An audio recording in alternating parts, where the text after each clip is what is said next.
Before starting the programming और नया editor जो हम आज देखने वाले हैं, उससे पहले कुछ basic theoretical terms exam point of view से पूछ लिया जाता है कभी-कभी, क्योंकि है तो ये हमारी प्रोग्रामिंग से रिलेटेड। देखिए, जभी भी हमें किसी भी तरीके का काम कुछ करवाना होता है, तो हम तो यहाँ पे हमेशा अपनी लैंग्वेज के अंदर इनपुट देते हैं। अब कंप्यूटर को हमारी लैंग्वेज समझनी होती है, उसे बाइनरी के अंदर चीज़ें कन्वर्ट करनी होती है। फिर ऑपरेटिंग सिस्टम हमें रिस्पेक्टिव टास्क जो है वो एग्जीक्यूट करके हमें आउटपुट जनरेट करके देता है। लेकिन कभी भी हम डायरेक्टली ऑपरेटिंग सिस्टम से कम्युनिकेट नहीं करते। बीच में हमें एक इंटरफेस की ज़रूरत होती है, एक लेयर ऑफ प्रोग्रामिंग की ज़रूरत होती है, या फिर सिंपल टर्म्स में कहें तो कंपाइलर और इंटरप्रेटर की ज़रूरत होती है, जो हमारे ह्यूमन रीडेबल इंस्ट्रक्शंस को, ह्यूमन रीडेबल कमांड्स को बाइनरी के अंदर कन्वर्ट करता है। फिर वो कमांड्स एग्जीक्यूट होती है और हमें आउटपुट रिटर्न होता है हमारी ही लैंग्वेज के अंदर। तो लिनक्स के अंदर जो हमारे पास में इंटरप्रेटर है, या फिर लेयर ऑफ प्रोग्रामिंग, या फिर इंटरफेस जो हम कह रहे हैं, जो ऑपरेटिंग सिस्टम और यूजर या फिर किसी भी सिस्टम और यूजर के बीच में कम्युनिकेशन को सक्सेसफुली एग्जीक्यूट करने का काम करता है, वो इंटरफेस कहलाता है हमारा शेल।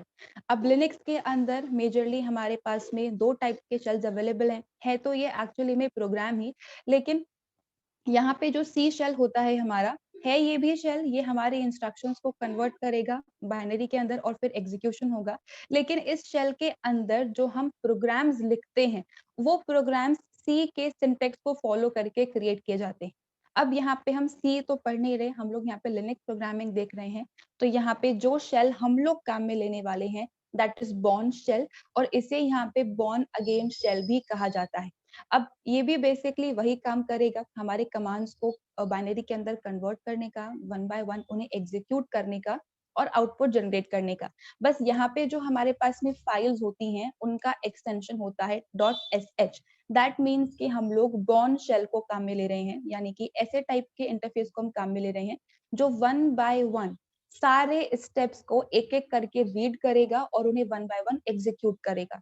किसी भी लाइन में अगर कुछ प्रॉब्लम आ जाती है, तो हमारा एग्जीक्यूशन वहीं पे उसी पॉइंट पे आके रुक जाएगा और हमें एरर थ्रो कर दी जाएगी। तो बेसिकली ये एक इंटरप्रेटर की तरह काम करता है। लाइन बाय लाइन जब भी हमारे प्रोग्राम को चेक किया जाता है, तो इंटरप्रेटर की ही वर्किंग अज्यूम की जाती है।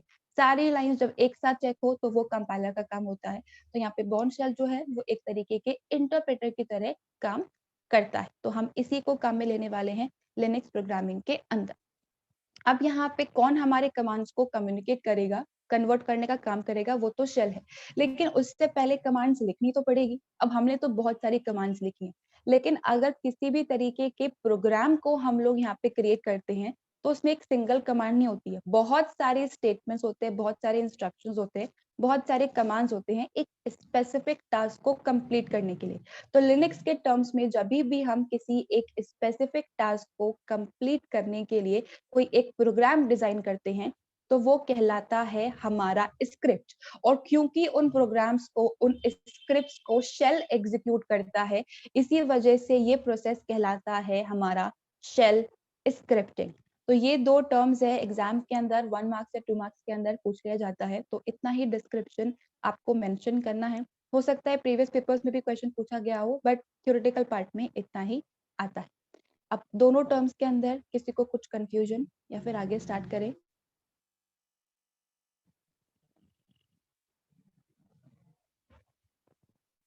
Moving to the next part, that is the actual program. अब यहाँ पे प्रोग्राम क्रिएट करते हैं, तो उससे पहले किसी ना किसी तरीके का फाइल तो हमें क्रिएट करना पड़ेगा।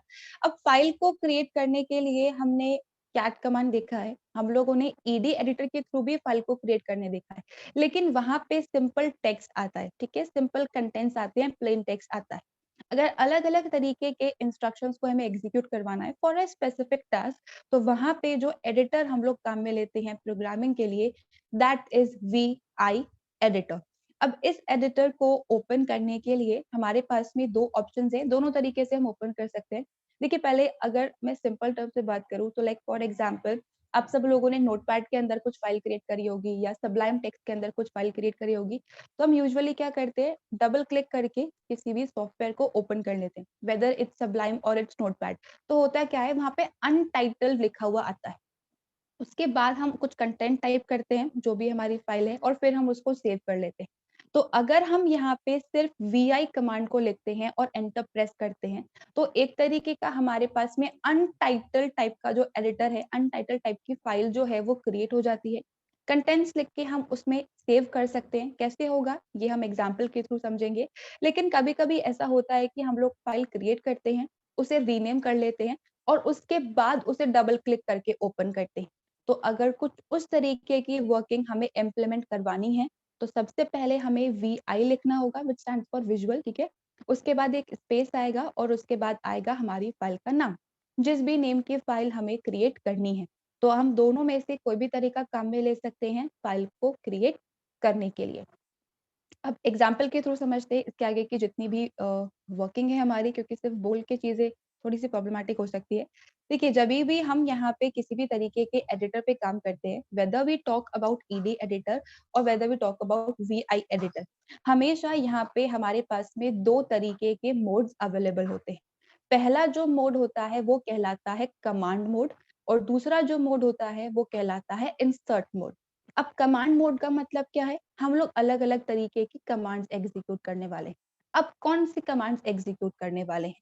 जो फ़ाइल हम लोगों ने क्रिएट करी है, उस फ़ाइल के अंदर अगर हमें कर्सर को मूव करवाना है, कर्सर को मूव करवाने का मतलब left, right, up and down, या फिर हमें फ़ाइल को सेव करना है, या फिर हमें एडिटर से एग्ज़िट कर जाना है। इन सब के लिए अलग-अलग तरीके की कमांड्स हमारे पास में अवेलेबल है और इन्हें जब हम इनपुट करते हैं, जहाँ पे इनपुट करते हैं वो मोड कहलाता है हमारा कमांड मोड। लेकिन यहाँ पे फाइल को क्रिएट करने के लिए हमें कुछ टेक्स्ट इनपुट करना पड़ेगा। तो टेक्स्ट को इनपुट करने के लिए हमें पहले इंसर्ट मोड में जाना पड़ता है। इंसर्ट मोड का मतलब है कि जो भी इनपुट हम प्रोवाइड करेंगे, वो as a text he consider किया जाएगा। तो अगर मैं यहाँ पे वी लिख के सिंपली एंटर प्रेस करूँगी, तो मैंने कोई फाइल नेम पास नहीं किया है, तो होगा क्या? यहाँ पे हमारे पास में एक अनटाइटल्ड टाइप का जो फाइल है, वो क्रिएट हो चुका है। अब यहाँ पे कुछ बेसिक इन्फॉर्मेशन आ रही है, जो हम लोगों ने कमांड लिखी है उसकी, और कुछ बेसिक हेल्प भी आ रही है, colon Q, colon help and like that. तो ये उसका बेसिक वर्ज़न की इन्फॉर्मेशन और कुछ कमांड्स की इन्फॉर्मेशन। अब यहाँ पे जभी भी हम इस एडिटर को ओपन करते हैं, तो देखिए यहाँ पे लेफ्ट साइड में टिल्ड के सिंबल्स विजिबल हो रहे होंगे आप लोगों को। इसका मतलब ये है कि करंटली हम लोग अभी कमांड मोड के अंदर प्रेज़ेंट हैं। लेकिन फाइल तो क्रिएट करी नहीं है, तो क्या कर्सर मूव करेंगे, क्या सेव करेंगे और क्या डिलीट करेंगे? तो यहाँ पे हमें क्या करना होगा? पहले फाइल को क्रिएट करना होगा। तो इंस्ट्रक्शंस को सब लोग ध्यान से सुनना। यहाँ पे एडिटर को ओपन करने के बाद ये बाय डिफ़ॉल्ट कमांड मोड के अंदर ही होता है, चाहे आप फाइल का नेम पास करो या फाइल का नेम नहीं पास करो। इसमें टेक्स्ट को टाइप करने के लिए हमें इंसर्ट मोड के अंदर जाना पड़ता है। अब इंसर्ट मोड के अंदर जाने के लिए यहाँ पे हमें आई प्रेस करना पड़ेगा। ठीक है? अब हम इंसर्ट मोड के अंदर आ गए हैं। जो भी चीज़ें हमें टाइप करनी है, लाइक फॉर एग्जांपल मैं यहाँ पे इको टाइप कर रही हूँ। तो देखिए अब यहाँ पे जो भी इनपुट मैं प्रोवाइड करूँगी, इंसर्ट मोड में आने के बाद ये उसे as a text he consider करेगा। तो सबसे पहला जो प्रोग्राम हम बना रहे हैं, बहुत ही सिंपल सा है। सिंपली एक मैसेज को हमें डिस्प्ले करवाना है। तो जैसे कि आपने बहुत सारी लैंग्वेजेस के अंदर देखा है, प्रिंटफ देखा है, सी आउट देखा है, system.out.println, console.writeline, उसी तरीके से लिनक्स के अंदर अगर हमें स्पेसिफिकली कंसोल पे या आउटपुट विंडो जैसे हम कहते हैं, उस पे कुछ भी मैसेज डिस्प्ले करवाना हो, तो उसके लिए हमें हमेशा इको कमांड को ही काम में लेना है। बिल्कुल वैसे ही जैसे कि आप करंटली अभी पीएचपी के अंदर पढ़ रहे हो इको कमांड। तो यहाँ पे भी वही कांसेप्ट है। अब इको लिखने के बाद सिंपली हम एक स्पेस प्रोवाइड करेंगे और डबल कोट्स के अंदर हम यहाँ पे एक मैसेज प्रोवाइड करेंगे। अब जो भी काम हमें करना था, वो हमने फाइल के अंदर लिख लिया, ठीक है? जैसे कि नोटपैड की फाइल क्रिएट करी है, उसके अंदर हमने टेक्स्ट टाइप कर दिया। अब क्या करते हैं? फाइल को सेव करते हैं, उसको क्लोज़ करते हैं, उसको रन करते हैं। इसी तरीके का काम करते हैं। तो यहाँ पे अब कंट्रोल एस जैसा कुछ काम नहीं होता है। यहाँ पे अगर हमें टाइप करना है, तो हम करंटली अभी इंसर्ट मोड के अंदर ही है। फर्दर अगर हमें कुछ और टाइप करना है, तो हम एंटर प्रेस करके फिर से इको वगैरह लिख सकते हैं। यहाँ पे स्टेटमेंट्स को सेपरेट करने के लिए सेमीकोलन काम में नहीं लिया जाता है। किसी भी तरीके का मेन वगैरह हमें स्टार्ट नहीं करना होता है। यहाँ पे जो भी वर्किंग हमें करवानी है, डायरेक्टली हम लोग स्टार्ट करते हैं। तो यहाँ पे मुझे सिंपली एक मैसेज डिस्प्ले करवाना था, तो मैंने डायरेक्टली यहाँ पे इको लिख दिया है। जो भी कंटेंट लिखना था, जो भी फाइल क्रिएट करनी थी, जो भी टास्क था, अब मेरा कंप्लीट हो चुका है। अब करना क्या है, इस एडिटर से बाहर आना है, सेव करके और फिर इस फाइल को रन करना है। तो अभी हम करंटली आई प्रेस करके इंसर्ट मोड में आए हैं। अब अगर हमें फिर से इसे सेव करना है और एग्जिट करना है, तो कमांड मोड के अंदर जाना होगा। कमांड मोड के अंदर जाने के लिए हमें यहाँ पे एस्केप की को प्रेस करना होता है। तो जैसे ही एस्केप की प्रेस करेंगे, अब यहाँ पे हम कमांड मोड के अंदर आ चुके हैं। अब सिंपली करना क्या है, इस फाइल को सेव करना है। तो फाइल को सेव करने के लिए सबसे पहले हम कोलन प्रेस करेंगे। तो देखिए, जैसे ही मैंने यहाँ पे कोलन प्रेस किया है तो कर्सर एकदम बिल्कुल यहाँ पे लास्ट में आ गया है। कोलन के बाद किसी भी फाइल को अगर हमें सेव करना होता है तो यहाँ पे हम लिखते हैं W। अब फाइल को सेव करेंगे तो कुछ नाम तो प्रोवाइड करना पड़ेगा ना, हमने इसका नाम प्रोवाइड नहीं किया है। तो अगर आप यहाँ पे सिंपली :W लिख के एंटर प्रेस कर दोगे तो ये आपको एक एरर दे देगा कि फाइल का नेम तो प्रोवाइड किया ही नहीं। तो यहाँ पे :W, उसके बाद एक स्पेस आपको प्रोवाइड करनी है और लिखना है फाइल का नाम फॉलोड बाय उसका एक्सटेंशन। तो यहाँ पे जो फाइल मैंने क्रिएट करी है दैट इज MSG और जो एक्सटेंशन है दैट इज .sh। अब जैसे ही एंटर प्रेस करूंगी तो देखिए हमारी फाइल जो है वो क्रिएट हो चुकी है। एक लाइन उसके अंदर हमने लिखी है और 12 कैरेक्टर्स हमने उसके अंदर राइट करवाए। अब यहाँ पे फाइल सेव हो चुकी है, लेकिन अभी भी हम यहीं पे ही प्रेजेंट है, इस VI एडिटर के अंदर ही प्रेजेंट है। अब इस फाइल को अगर एग्जीक्यूट करना है तो पहले इससे बाहर जाना पड़ेगा, तभी तो काम होगा।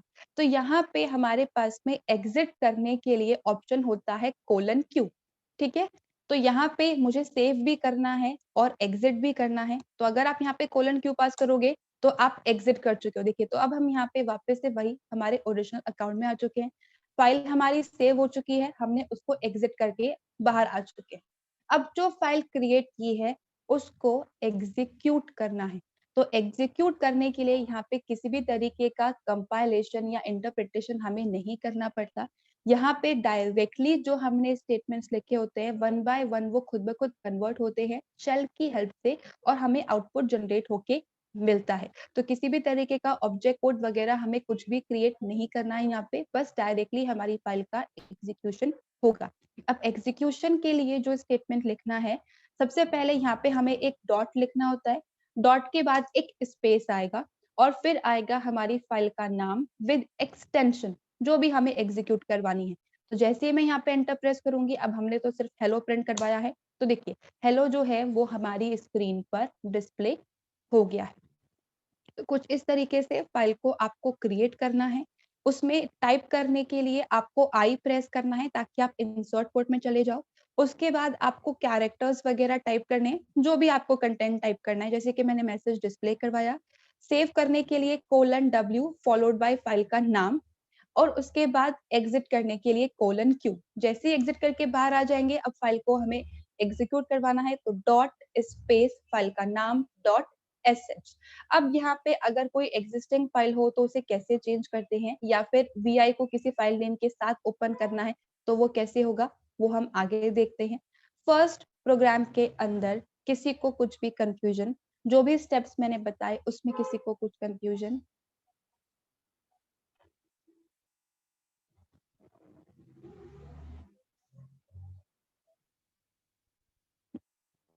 देखिए, यहाँ पे अगर मुझे किसी भी तरीके की फाइल को अगर ओपन करना होता है, तो हम VI को काम में लेते हैं। एक तो था सिंपल VI को हमने काम में ले लिया। अब मैं यहाँ पे फाइल का नेम प्रोवाइड करवा के फिर काम करवाना चाहती हूँ। तो यहाँ पे VI के साथ में सिंपली लिख सकती हूँ फाइल का नाम .sh। तो अब जो फाइल मैंने क्रिएट करी है दैट इज़ msg1.sh, नई फाइल मेरी क्रिएट होगी। एक्सटेंशन प्रोवाइड करना ज़रूरी है वरना फिर हमारी फाइल को एग्जीक्यूशन के टाइम पे प्रॉब्लम आएगी। ठीक है? एंटर प्रेस करेंगे, फिर से देखिए हमारी फाइल जो है वो क्रिएट हो चुकी है और वो सेव हो चुकी है। बस अब हम यहाँ पे कंटेंट टाइप करके दोबारा से सेव करना होगा। फिर से वही एस्केप मोड के अंदर हम लोग हैं, तो कुछ भी चीज़ अगर टाइप करनी होती है, तो उसके लिए हमें इंसर्ट मोड में जाना है फॉलोड बाय आई। अब इंसर्ट मोड में आ गए। अब आई एम श्योर आप सब लोग फेमिलियर है CLR SCR फंक्शन से, सब लोगों ने C और C++ के अंदर पढ़ा हुआ है। तो वो क्या करता है, जो भी हमारा आउटपुट स्क्रीन होता है उसको कंसोल को कंप्लीटली क्लियर करने का काम करता है। तो अगर वो चीज हमें यहाँ पे इम्प्लीमेंट करवानी है तो लिनक्स के अंदर हमारे पास में क्लियर नाम की एक कमांड अवेलेबल है। क्लियर क्या करता है, जितना भी प्रीवियस हमने वर्किंग की होगी पूरी स्क्रीन को क्लियर कर देगा। अब यहाँ पे मैंने आप लोगों को जब इको कमांड बताई थी तब मैंने कहा था कि हम प्रोग्रामिंग के अंदर इको के पैरामीटर्स को डिस्कस करेंगे। देखिए इको का जो बाय डिफॉल्ट फीचर होता है वो ये है कि ये कंटेंट को टाइप कर देता है, मतलब कंटेंट को डिस्प्ले करता है और नेक्स्ट लाइन में मूव कर जाता है। अब मुझे नेक्स्ट लाइन में मूव नहीं करवाना, मुझे तो सेम ही लाइन के अंदर काम करवाना है, सारी चीजें सेम ही लाइन के अंदर। तो उसके लिए हमें यहाँ पे -n as a parameter pass करना पड़ता है। तो -n as a parameter pass किया। अब जो भी मैसेज यहाँ पे मुझे टाइप करना है मैंने टाइप किया। मैंने यहाँ पे गलत स्पेलिंग जो है वो टाइप की है, लेकिन अज्यूम करके चल लीजिए कि अभी सही है। तो कैसे डेटा को चेंज करना है उसमें भी थोड़ा सा अलग प्रोसेस है। तो मैंने यहाँ पे सिंपली हेलो एक मैसेज डिस्प्ले करवाया। अब यहाँ पे एक और मैसेज है, ठीक है, मैंने लिख दिया सिंपली एवरीबॉडी। ठीक है, बहुत ज्यादा कॉम्प्लिकेटेड वर्किंग नहीं है, सिंपल मैसेजेस ही अभी हम डिस्प्ले करवा रहे हैं। अब मैंने यहाँ पे प्रीवियस जो भी आउटपुट है उसको क्लियर कर दिया और दो मैसेजेस मुझे यहाँ पे डिस्प्ले करवाने हैं, हेलो एंड एवरीबॉडी। तो दोनों के लिए मैंने अलग अलग इको काम में ले लिए। इको यहाँ पे आउटपुट को डिस्प्ले करेगा, नेक्स्ट लाइन में मूव कर जाएगा और इको हाइफन क्या करेगा, यहाँ पे आउटपुट को डिस्प्ले करके वो नेक्स्ट लाइन में नहीं जाएगा, वो वहीं पे ही रहेगा, ओ के बाद नेक्स्ट पोजीशन पर ही रहेगा। अब फर्दर जब प्रिंटिंग करवाएंगे तो वहीं से ही हमारी प्रिंटिंग जो है वो स्टार्ट हो जाएगी। अब फाइल में जो भी डेटा राइट करना था वो राइट कर दिया है। अब इसको सेव करके एग्जिट करना है ताकि हम लोग यहाँ पे फाइल को सक्सेसफुली एग्जीक्यूट कर पाए। तो सबसे पहले हमें इंसर्ट मोड से बाहर आना है, तो एस्केप की प्रेस करेंगे। अब यहाँ पे हम अलग अलग तरीके की कमांड्स लाइक मूव एंड ये सारे टास्क परफॉर्म कर सकते हैं। तो यहाँ पे सेव करने के लिए तो हमारे पास में :w होता है और एग्जिट करने के लिए :q होता है। लेकिन मुझे यहाँ पे दोनों टास्क परफॉर्म करने हैं, सेव भी करना है और एग्जिट भी करना है। तो हमें यहाँ पे लिखना होगा :wq। इसका सिंपली मतलब है सेव एंड एग्जिट। तो जो भी डेटा है वो फाइल के अंदर सेव भी हो जाएगा और हम इससे एग्जिट भी कर जाएंगे। तो एंटर प्रेस करके देखिए हम लोग यहाँ पे एग्जिट कर चुके हैं। अब सिंपली हमें यहाँ पे फाइल को एग्जीक्यूट करना है, तो dot followed by space msg1.sh। तो अब यहाँ पे हमारे पास में देखिए सबसे पहले मैंने क्लियर लिखा था, तो प्रीवियस सारा जो भी मैंने एग्जीक्यूट किया है वो क्लियर हो चुका है। उसके बाद मैंने इको -n हेलो लिखा था। -n क्या करता है, आउटपुट को तो डिस्प्ले करेगा लेकिन नेक्स्ट लाइन में नहीं जाएगा। तो यहाँ पे ओ के बाद हमारा कर्सर इसी पोजीशन पे रहा। उसके बाद फिर से मैंने इको कमांड दिया था एवरीबॉडी को डिस्प्ले करवाने के लिए। तो अब वो प्रिंटिंग यहीं से इसी पोजीशन से स्टार्ट होगी और क्योंकि इको के अंदर जो नेक्स्ट लाइन है वो इनबिल्ट होती है, तो एवरीबॉडी इसने लिखा और फिर हम लोग आ गए नेक्स्ट लाइन पे। तो कुछ इस तरीके से हम लोग इको कमांड को काम में ले सकते हैं, अगर सेम लाइन में हो या फिर अलग अलग लाइन में हो। तो इस -n को मोस्टली हम तब काम में लेंगे जब हम यूजर से इनपुट ले रहे हैं, क्योंकि यूजर से इनपुट लेंगे तो सेम लाइन में आ जाता है ना, एंटर अ नंबर, तो हम वहीं पे नंबर इनपुट कर देते हैं, नेक्स्ट लाइन में क्यों जाके इनपुट करेंगे। तो वहां पे हम लोग -n को काम में लेते हैं। अब इस प्रोग्राम के अंदर किसी को कुछ कंफ्यूजन है तो आप लोग वो पूछ लो, वरना फिर हम इस स्पेलिंग को कैसे करेक्ट करते हैं उसका पार्ट देखने वाले हैं। किसी को कुछ कंफ्यूजन इतने पार्ट में?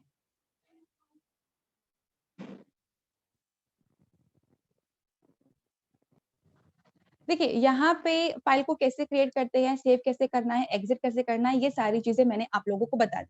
ठीक है, अब यहाँ पे कभी कभी ऐसा होता है कि हम लोग ने मे बी फाइल को क्रिएट करने का सोचा लेकिन बाद में हमने चीजें चेंज कर दी। लाइक मैं इंसर्ट मोड में आई, मैंने क्लियर टाइप किया, मैंने इको टाइप किया, कुछ कंटेंट मैंने इसके अंदर लिखा। अब मुझे ध्यान है कि नहीं, फाइल को बिना क्रिएट किए भी मेरा काम हो सकता है। तो अब यहाँ पे हम इससे कैसे एग्जिट करें, इसको सेव करके एग्जिट करने का तो कोई मतलब ही नहीं, क्योंकि अब फाइल को क्रिएट ही नहीं करना। तो हमें यहाँ पे क्या करना है, इस एडिटर से तो बाहर जाना ही पड़ेगा। तो जो भी हमने चेंजेस किए हैं उन्हें बिना सेव किए अगर फोर्सफुली हमें इस VI एडिटर से एग्जिट करना होता है तो उसके लिए हमें एक कमांड लिखनी होती है, that is :q followed by exclamation mark. इसका मतलब ये होता है कि बिना किसी चेंजेस को सेव किए हम इस VI एडिटर से एग्जिट होना चाहते हैं। तो सेव एग्जिट करना है तो WQ, डायरेक्टली एग्जिट करना है तो :Q। लेकिन अगर आप यहाँ पे सिर्फ :Q लिखोगे और एंटर प्रेस करोगे तो देखिए ये कहेगा कि यहाँ पे पहले आप इसको राइट करो, उसके बाद जाके मैं इसको एग्जिट करने की परमिशन दूंगा। तो यहाँ पे अगर कुछ हमें सेव तो करवाना ही नहीं है, सिर्फ हमें इससे बाहर आना है।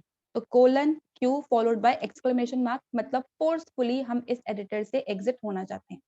एंटर प्रेस करेंगे तो देखिए हम यहाँ पे आ चुके हैं। अब जो फाइल क्रिएट करी है उसमें चेंजेस कैसे करेंगे ये हम नेक्स्ट क्लास में स्टार्ट करेंगे। तब तक आप ये वाला पार्ट इम्प्लीमेंट करके देख लेना। किसी को कुछ भी प्रॉब्लम आती है then let me know in the next session. Okay, thank you everyone.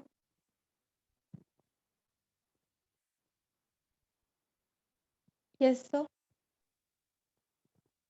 Recording to stop.